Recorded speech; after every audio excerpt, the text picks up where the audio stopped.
Hello दोस्तों, कैसे हो आप। आशा करता हूँ कि आप बहुत अच्छे होंगे और आपने दिवाली में काफ़ी ज़्यादा मौज मस्ती भी की होगी। दोस्तों, कुछ दिनों से मेरा कंटिन्यूअसली वीडियो अपलोड करना नहीं हो रहा क्योंकि लगभग 15 दिनों से मेरा बहुत बिजी शेड्यूल चल रहा है। लेकिन दोस्तों, अब मैं थोड़ा फ्री हो गया हूँ, तो अब से मैं कहानियाँ जल्दी से लेकर आने का प्रयास करूँगा। तो चलिए दोस्तों, अब मैं सीधा कहानी शुरू करता हूँ। मेरा नाम मनोहर है। मैं मुंबई के एक कंपनी में जॉब करता हूँ। मुंबई से मेरा गांव लगभग 115 किलोमीटर की दूरी पर है। तो मैं मुंबई में एक रूम में रहता हूँ। महीना या 2 महीने में एक बार मेरे गांव में आना जाना रहता है। मुंबई और मेरे गांव के बीच में मेरे एक दोस्त अमन का गांव है, जहां पर मैं अक्सर रुका करता हूँ क्योंकि हम दोनों कॉलेज में साथ में ही पढ़ते थे। तो उस वजह से हम दोनों में काफ़ी गहरी दोस्ती हुई थी। जॉब लगने से पहले मेरा दोस्त अमन और मैं साथ में ही मुंबई के एक कॉलेज में पढ़ते थे। कॉलेज पूरा होने के बाद मुझे जॉब लगी और अमन ने अपने पिताजी का कपड़ों का बिजनेस संभालने का फैसला किया। अमन के पिताजी की मौत 1 साल पहले हुई थी, तो अमन ने जॉब करने की बजाय अपने पिताजी का बिजनेस संभालना ही ठीक समझा। अब अमन के घर में अमन और उसकी माँ वो दोनों ही रहते थे। उसके पिताजी गुजर जाने के बाद वो काफ़ी दुखी रहता था, लेकिन उसका दुख बांटने के लिए मैं उसे कभी कभार मिलने के लिए जाता था। उससे उसे काफ़ी अच्छा भी लगता था। खैर, मैं मेरे रूम से मेरी कंपनी में रोज़ मेरी बाइक से ही आना जाना करता था। कंपनी में सुबह से 9 बजे से लेकर शाम के 5 बजे तक मुझे रहना पड़ता था। इतना शेड्यूल पूरा होने के बाद मैं एकदम फ्री होता था। शाम को माँ बाबूजी का फोन आता था तो वो दिन भर के हालचाल के बारे में मुझे पूछते थे। ऐसे ही मेरे दिन बीत रहे थे।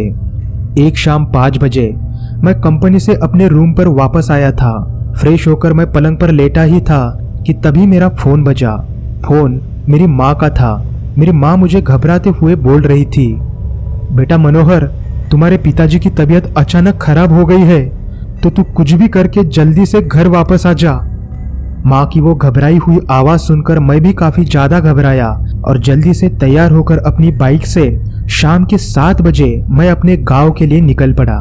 मेरे गांव को पहुंचने के लिए मुझे लगभग 4.5 घंटे लगने वाले थे और बीच में कई जगहों पर रास्ता भी काफी गड्ढे वाला था, तो उसका ख्याल रखते हुए अब मुझे मेरी बाइक चलानी थी। बाइक चलाते हुए अब मुझे 1.5 घंटा मतलब कि रात के 8:30 बजे थे। मैंने दोपहर के 1 बजे लंच किया था और दोपहर से मैंने कुछ भी नहीं खाया था, तो मुझे अब काफी ज्यादा भूख लगी थी। तो मैं एक ढाबा ढूंढने लगा। लगभग 10 किलोमीटर जाने के बाद मुझे ढाबा दिखा। वहां पर मैंने जल्दी से खाना खाया और फिर से गांव के लिए मैं निकल पड़ा। थोड़ा दूर जाने के बाद मेरा फोन बजा। फोन मेरी माँ का था। वो मुझे पूछने लगी, बेटा कहाँ तक है। तो मैं उसे बोला, बस 2 घंटे में मैं घर पर आ जाऊंगा माँ। लेकिन मेरी माँ मुझे बोली, बेटा जरा धीरे से आना, उतनी भी कोई जल्दी नहीं है। अभी अभी हमारे गांव के डॉक्टर साहब आए थे। उन्होंने तुम्हारे पिताजी को चेक किया और कुछ गोलियां दी, तो अब तुम्हारे पिताजी को थोड़ा ठीक लग रहा है, तो तुम थोड़ा धीरे धीरे आओ बेटा। माँ की वो बातें सुनकर मुझे काफी अच्छा लगा। फिर मैं मेरी बाइक थोड़ी धीरे धीरे चलाने लगा। अब रात के 10 बजे थे। रास्ते पर काफी घना अंधेरा छाया हुआ था। थोड़ी थोड़ी दूरी पर कुछ स्ट्रीट लाइट लगी हुई थी। रास्ते पर मुझे अब थोड़े बहुत ट्रक के सिवाय एक भी दूसरी गाड़ी नहीं दिख रही थी। अब मैं इस सन्नाटे भरे माहौल में मेरी बाइक चला रहा था। मैं अब थोड़ा ही दूर गया होगा, तभी अचानक से मेरी बाइक के आगे का टायर पंक्चर हुआ, तो मेरा बैलेंस बिगड़ गया। लेकिन बाइक थोड़ी धीरे होने की वजह से मैंने जल्दी से मेरी बाइक कंट्रोल की और रोक दी। फिर मैं बाइक से उतरकर बाइक का टायर देखने लगा, तो टायर अब पूरी तरह से पंक्चर हो चुका था। मैंने रास्ते के थोड़ी दूर नजर डाली तो मुझे अंधेरे के सिवाय कुछ भी नजर नहीं आ रहा था। लेकिन तभी पीछे से एक कार आई, तो मैंने उस कार को हाथ दिखाया, लेकिन उस कार वाले ने बिना गाड़ी रोके ही मेरे पास से काफी तेजी से निकल गया। उसकी कार की हेडलाइट की रोशनी की वजह से मेरी नजर आगे के एक बोर्ड पर गिरी, तो वहां पर मेरे दोस्त अमन का गांव यहाँ से सिर्फ 1 किलोमीटर की दूरी पर ही लिखा हुआ था। मैंने जल्दी से अमन को फोन किया और यहाँ पर आने को बोला। तो अमन मुझे बोला, मनोहर तू वहीं पर रुक, मैं अभी तुझे लेने के लिए आ रहा हूँ। ऐसा बोलकर उसने फोन रख दिया। 10 मिनट में अमन जहां पर मैं खड़ा था वहां पर अपनी बाइक से आ गया। फिर वो मुझे बोला, मनोहर अभी एक काम कर, इस बाइक को रास्ते के एक साइड में लगा दे, सुबह होते ही हम इसे गांव के मैकेनिक के पास लेकर जाएंगे। अभी तू मेरी गाड़ी पर बैठ और जल्दी से घर पर चल। तो मैं उसके गाड़ी पर बैठ गया और हम दोनों भी अब अमन के घर के लिए निकल पड़े। थोड़ी ही देर में अमन के घर पर आने के बाद मैं फ्रेश हुआ और हॉल में बैठ गया। अमन को मैंने उसके माँ के बारे में पूछा तो वो मुझे बोला, मनोहर मेरी माँ पिछले 3 दिनों से मेरे मामा के गांव को गई हुई है। तो मैं उसे ठीक है बोला।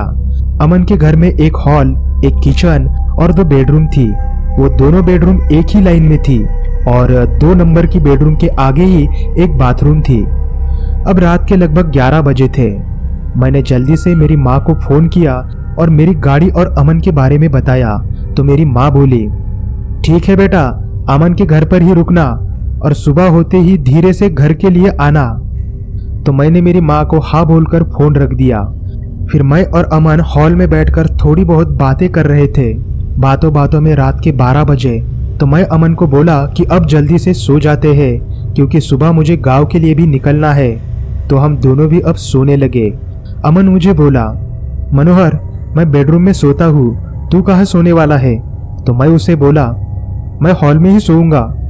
फिर वो मुझे ठीक है बोलकर सोने के लिए चला गया और मैं भी सोने लगा। सोते सोते ही थोड़ी बहुत डिम लाइट की रोशनी में मुझे अमन के पिताजी की फोटो दीवार पर लगी हुई दिखी। उसके पिताजी उस फोटो में एक चेयर पर बैठे हुए थे। मैंने वहां पर थोड़ा देखकर जल्दी से अपनी नजरें हटा ली और मैं सो गया। थोड़ी ही देर में लगभग रात के 1:30 बजे बाथरूम की वजह से मेरी नींद खुली तो मैं बाथरूम के लिए उठा और बाथरूम की ओर जाने लगा। तभी फिर से एक बार मेरी नजर अमन के पिताजी के फोटो पर गई। उस डिम लाइट की रोशनी में अमन के पिताजी उस फोटो में काफी डरावने दिख रहे थे। मैं जल्दी से बाथरूम गया और बाथरूम करके हॉल में वापस आया, लेकिन आगे का नजारा देखकर मेरे होश ही उड़ गए क्योंकि अमन के पिताजी मेरे पलंग पर बैठे हुए सिगारेट पी रहे थे और मेरी तरफ देखकर कुछ अजीब तरह से मुस्कुरा रहे थे। उन्होंने सफेद शर्ट और सफेद धोती पहनी थी। उन्हें देखकर मैं काफी जोर से चीखा और अमन के बेडरूम के पास आकर उसके बेडरूम का दरवाजा काफी जोर जोर से खटखटाने लगा। लेकिन तभी मैंने हॉल की तरफ एक नजर डाली तो अमन के पिताजी अब धीरे धीरे चलते हुए मेरे पास आ रहे थे। मैं अब काफी जोर जोर से दरवाजा खटखटाने लगा, लेकिन अब अमन के पिताजी मेरे काफी करीब आ चुके थे। अमन शायद गहरी नींद में सोया हुआ था, उस वजह से वो दरवाजा नहीं खोल रहा था। तो मैंने उसका दरवाजा और भी काफी जोर जोर से खटखटाना शुरू किया। तभी अचानक अमन ने दरवाजा खोला। उसने दरवाजा खोलते ही मैंने जल्दी से उसका हाथ पकड़ के घबराते हुए उसे सारी बात बताई और अमन के पिताजी की तरफ हाथ करते हुए उसे उनके पिताजी को दिखाने लगा। लेकिन अब वहां पर कोई भी नहीं था। तो अमन मुझे बोला, अरे मनोहर, तूने शायद सपना देखा होगा। लेकिन मैं उसे बार बार बता रहा था कि नहीं, मैंने तुम्हारे पिताजी को अभी अभी हॉल में बैठे हुए सिगरेट पीते हुए देखा है और वो अभी अभी मेरे पास भी आ रहे थे। लेकिन उसे मेरी बातों पर यकीन ही नहीं हो रहा था। फिर मैं उसे बोला, अमन, अभी मैं तेरे ही बेडरूम में सोऊंगा क्योंकि अभी मुझे हॉल में सोने के लिए बहुत डर लग रहा है। तो वो मुझे ठीक है बोला। फिर हम जल्दी से सो गए। सुबह के 7 बजे थे। मैं जल्दी से उठकर तैयार हुआ और अमन को मेरे बाइक के पास चलने को बोला। जल्दी से अमन भी तैयार हुआ और हम मेरी बाइक की तरफ निकल रहे थे। निकलते निकलते हॉल में मेरी नजर अमन के पिताजी की फोटो पर गई तो उन्हें देखकर अब मुझे काफी ज्यादा डर लग रहा था। तो मैं जल्दी से वहां से निकला और अमन के बाइक पर बैठकर मेरी बाइक के पास आया। पास के एक मैकेनिक से मैंने मेरी बाइक ठीक करा ली और अमन को बोलकर मैं मेरे गांव के लिए निकल पड़ा। रास्ते से जाते जाते मैं यही सोच रहा था कि क्या आखिर कल रात जो मैंने देखा था वो सच था या मेरा वहम था।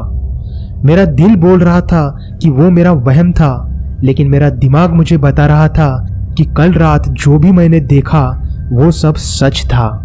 दोस्तों, आप में से बहुत सारे लोग हैं जो सिर्फ कहानी सुनते हैं लेकिन लाइक और सब्सक्राइब नहीं करते हैं, तो दोस्तों ऐसा मत कीजिए।